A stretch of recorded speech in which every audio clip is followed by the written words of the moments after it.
Bonjour et bienvenue. Aujourd'hui, on s'attaque à une question monumentale, je crois qu'on peut le dire. Oui, l'une des plus fondamentales qui soit. Qu'est-ce que Dieu? Alors, on a tous en tête la définition classique, n'est-ce pas? L'être absolu, le créateur de tout. Le souverain de l'univers, bien sûr. Mais les sources qu'on va explorer aujourd'hui, elles proposent quelque chose de radicalement différent. Presque un contre-récit. C'est plus que ça, elle ne nuance pas, elle retourne complètement la perspective. Elle développe une théorie selon laquelle Dieu ne serait pas une entité qui existe, mais ce qu'elles appellent une absence sacrifiée. Une absence sacrifiée. L'idée centrale, et elle est vertigineuse, c'est que la divinité ne viendrait pas de la vie, de la puissance, mais de la mort, de la fragmentation et de la soustraction. D'accord. Notre mission, si on veut, c'est de mener une sorte d'enquête. On part de cette thèse. Dieu serait, à l'origine, une victime. Et on va chercher les traces de cet acte à travers les âges. C'est exactement ça. Dans des textes qui parfois ont tout fait pour les effacer. Alors, justement, décortiquons cette idée. Une absence sacrifiée, ça sonne très abstrait. Ça veut dire quoi concrètement? Imaginez le négatif d'une photo. L'image existe grâce aux espaces vides, là où il n'y a pas de lumière. D'accord. Dans cette théorie, Dieu est ce négatif. C'est une absence qui structure tout. Selon ces textes, il serait le premier témoin, celui qu'on a fait taire pour que la société puisse parler d'une seule voix. Donc ce n'est pas un acteur. Non, c'est le résultat d'un acte fondateur, un sacrifice. La divinité ne serait pas une existence, mais un statut qu'on acquiert en étant éliminé. Attendez. Si je vous suis bien, la théorie inverse complètement la pyramide. Dieu n'est pas au sommet en tant que créateur, Mais à la base, en tant que victime fondatrice, c'est une idée très déstabilisante. Où est-ce qu'on trouve la première preuve de ça? Le crime originel, si je puis dire. le premier lieu du crime que les sources explorent, c'est la Mésopotamie. Et là, les exemples sont d'une clarté brutale. Ah oui. Oui. Plutôt que de lister tous les noms, Larmou, Apsu, concentrons-nous sur le mythe le plus frappant, celui de Tiamat, la déesse primordiale. Ce n'est pas juste une déesse tuée par le dieu Marduk, c'est son corps qui est démembré pour, littéralement, fabriquer le monde. Comment ça fabriquer le monde? Le texte, le Nouma Elish, est très explicite. Marduk fond son cadavre en deux, comme un poisson séché. D'accord. Avec une moitié, il fait la voûte céleste. Avec l'autre, il établit les fondations de la terre. Ses yeux deviennent les sources du Tigre et de l'Euphrate. Sa salive, les nuages. La création n'est pas un acte magique, c'est un acte de boucherie sacrée. C'est une vision incroyablement violente.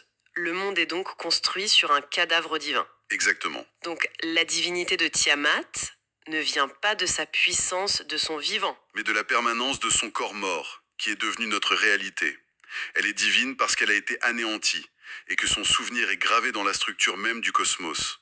Elle est devenue l'ordre du monde en cessant d'exister. C'est l'exemple le plus pur donc de cette divinité comme absence sacrifiée. Voilà, c'est ça. D'accord, on a ce précédent mythologique, mais est-ce qu'il y a des preuves plus concrètes, presque juridiques, de ce mécanisme? Oui.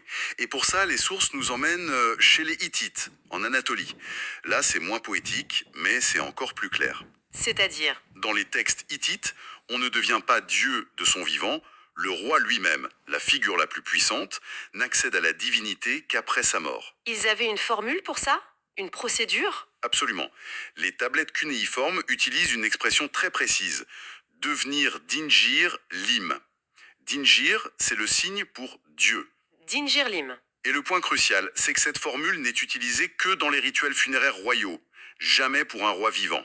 Donc pour un hittite, l'idée d'un roi-dieu vivant, comme en Égypte, ça n'avait aucun sens. C'était absurde. La divinité était un club pour les morts, si on veut. C'est ça. Le panthéon hittite, c'est un grand cimetière honorifique. La mort n'est pas un passage, c'est la condition sine qua non de la divinisation. C'est la soustraction par excellence. C'est très clair pour ces polythéismes. Mais, et là on arrive à la partie la plus délicate, comment une idée pareille a-t-elle pu survivre dans le monothéisme? Le dieu de la jeunesse, c'est un créateur tout-puissant, pas une victime. L'interprétation des sources ne semble pas un peu tirée par les cheveux? C'est une excellente objection. C'est là que l'analyse devient plus subtile. On ne cherche plus des aveux, mais des empreintes, des vestiges. D'accord. Prenons le tout début de la Genèse. L'Esprit de Dieu planète à la surface des eaux. La lecture classique y voit une puissance prête à agir. Mais si on applique notre grille d'analyse, pourquoi les eaux? Hmm. Dans tout le Proche-Orient ancien, l'eau primordiale, c'est le lieu du chaos. Du monstre originel à abattre. Tiamat, par exemple, était une déesse de l'eau salée. Donc, dans cette lecture, l'esprit ne serait pas une force active, mais un souvenir rangé, une sorte de fantôme sur le lieu d'un crime originel qu'on aurait effacé du récit. C'est l'hypothèse des sources. L'esprit serait un reste immatériel de ce qui a été sacrifié. Et cette lecture est renforcée par un autre détail, le repos du septième jour. Oui. La vision traditionnelle, c'est un Dieu qui contemple son œuvre. Mais dans la logique sacrificielle, ce repos est interprété comme un retrait. Le Créateur se retire du monde. Il devient une absence. C'est une forme de sacrifice symbolique, en fait. Voilà. Non plus physique, mais métaphysique. Mhm. Il cesse d'agir pour que le monde puisse exister par lui-même. Sa divinité se définit par cette absence. Ce retrait, cette absence, ça m'amène à une opposition fondamentale que les sources développent, celle entre Adam, défini par la vie, et Jésus, qui semble défini par sa mort. Oui, c'est un tournant majeur. Les textes les présentent comme deux prototypes qui s'opposent radicalement. D'un côté, il y a la lignée d'Adam. C'est le modèle de l'être vivant, mais imparfait. Imparfait parce qu'il désobéit. Il désobéit, il est chassé, il devient mortel, mais c'est justement cette imperfection qui lui permet d'avoir une descendance, d'assurer la continuité de la vie. Et il y a une marque physique de cette imperfection, n'est-ce pas? Oui, et les textes insistent beaucoup là-dessus. C'est la circoncision, qu'il nomme par son terme turc sunnet. C'est une soustraction corporelle, une imperfection volontaire qui lie l'individu au collectif, à la lignée. Une petite partie du corps est sacrifiée pour que le tout, la lignée, continue. Exactement, c'est un paradoxe fascinant. L'imperfection devient la condition de la vie. Et Jésus, alors, c'est l'inverse total, hein? C'est l'autre prototype, le mortel mais parfait. Il n'est pas conçu pour vivre et se reproduire, mais pour être sacrifié. Sa perfection est la condition même de ce sacrifice. La perfection de Jésus le destine à une mort rédemptrice, pas à une descendance. Mais d'où vient cette obsession de la perfection? On a vu que le sacré pouvait naître de la fragmentation, de l'incomplétude. Pourquoi ce revirement? C'est une véritable révolution théologique. Et le point de bascule, selon les sources, c'est le livre du Lévitique, au cœur de la Torah. Le Lévitique impose une règle inverse et absolue. L'offrande animale doit être tamim. Tamim. C'est un mot hébreu qui signifie parfait, intègre, sans aucun défaut. Et le texte est très précis là-dessus, il n'y a pas de place à l'interprétation. Extrêmement précis. C'est d'une rigueur quasi médicale. Il liste les défauts qui rendent une offrande inacceptable. Aveugle, estropié, mutilé. Les sources citent même des traductions turques très parlantes. Sisiyé, verruqueux, uyuzlu, galeux. Ah oui, quand même. Même un membre un peu trop long ou trop court disqualifiait l'animal. Aucune imperfection, même cosmétique, n'est tolérée.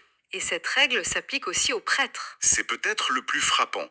Un descendant d'Aaron, de la lignée sacerdotale, ne peut pas s'approcher de l'autel s'il a le moindre défaut physique, boiteux, aveugle, même un simple problème de peau. L'imperfection devient une souillure, un motif de rejet.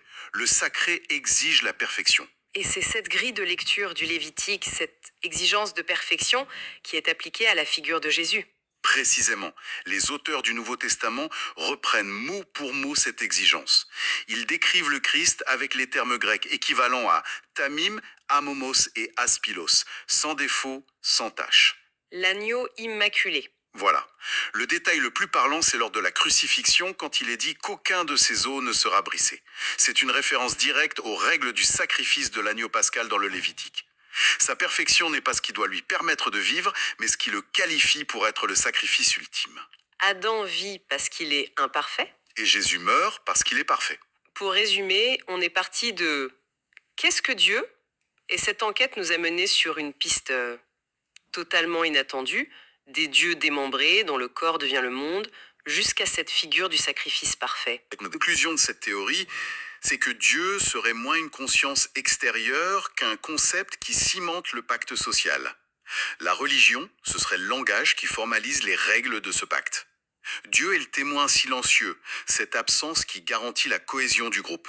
Le sacré ne serait donc pas dans une entité, mais dans l'alliance de la société avec elle-même. Tout à fait. Et les textes se terminent sur des aphorismes très percutants.